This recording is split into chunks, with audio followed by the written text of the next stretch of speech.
I want to be conscious of your time here, but I also want to talk to you about everything that's shifting politically and going on right now. You were part of the disinformation dozen that was blocked, and love that name. It's the Dirty Dozen, different, The dirty and dozen. now you have, RFK Jr. in line to be part of that, the Maha movement. What are your feelings on that? Do you think we're going into a real changing time where health will be kind of brought to the forefront, will be shift, or is this more of pandering? What are your feelings? Mm-mm. Oh, wow. So I guess the simplest way to summarize my feelings on it is that I've unsubscribed from Hmm. everything that is going on the world stage. When I started to really appreciate the role of mass media in manipulating and influencing and uh, really rolling out these psychological operations, I understood that there's always a dialectic, right? There's two sides, right? And I often, of course, found myself in the resistance side of things, and that's how early on in 2020, I ended up making that illustrious list of actually, honestly, pretty arbitrary names, but regardless, and it took a lot for me to unhook. Hmm. It took many deep personal changes. It took a lot of inner work. It took a lot of getting very real about how it is that I actually embody that which I judge, right? So again, this sense of superiority, this sense of certainty, this rather immature perspective that I held, that I know exactly how reality should be, not only for me, but for everybody. And that's what also started to interest me in things like voluntarism and, anarchy and looking at whether or not we actually need government, right? Like, Mm. am I really waiting for the good daddy hero, to come home and save me? Or is all of that inner reparenting that I've done to get me to this more sovereign place where I am okay, literally no matter what, and I trust myself to source exactly what it is that I need. So as I began to reclaim my energy from the dialectic of, health freedom fighting and activism, I really it was extremely humbling to witness all of the ways that I was participating in the same energetic signature as that which I was fighting. And I didn't really have to go farther. And I have a whole masterclass on disclosing all of the uncomfortable truths about the shadow of activism.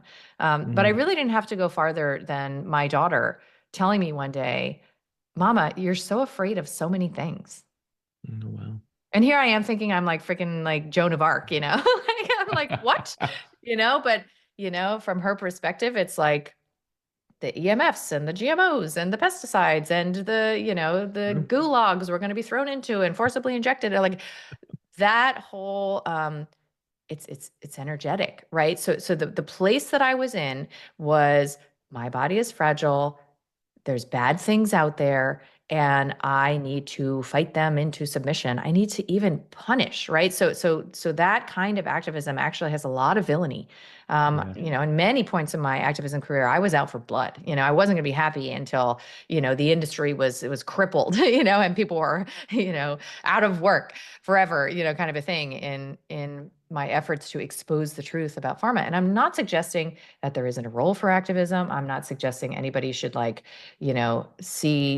deeper into what political partisanship is all about and who are these actors and all this stuff.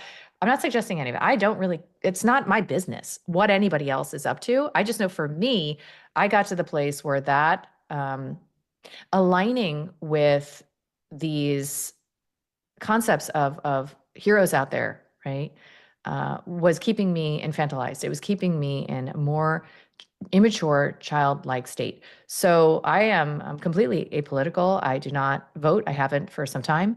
Um, and in fact, I'm in a community of folks who, orient towards the government very differently and Hmm. operate very differently and have investigated some of the commercial underpinnings of what it is, that we call our birth certificates and what actually goes on when we get these licenses, like my medical license, for example, that kind of thing. And I love that approach too, because it's like there are all these commercial remedies available where you no longer participate in the system the way that you used to, where you thought you had to like fight not to pay taxes because you shouldn't have to, and bad government is taking your money, whatever.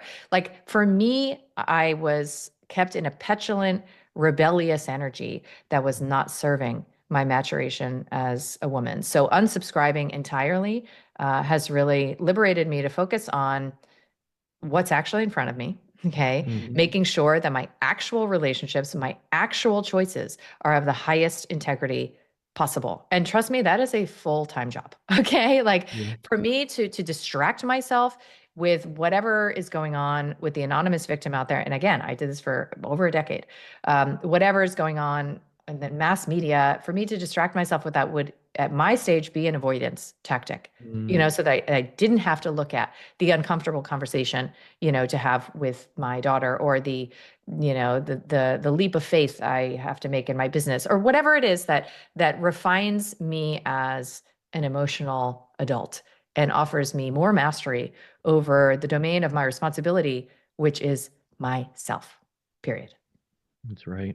I mean, it's a very empowering message because you are the solution. No one else out there is. You are the solution, and you have the ability to unsubscribe. We forget that. If we don't like emails, we know we unsubscribe, Exactly. right? Even though we all have too many emails, we should probably use the unsubscribe button more. But we have that in life too. You have the option, We do. right? And that's empowering as well.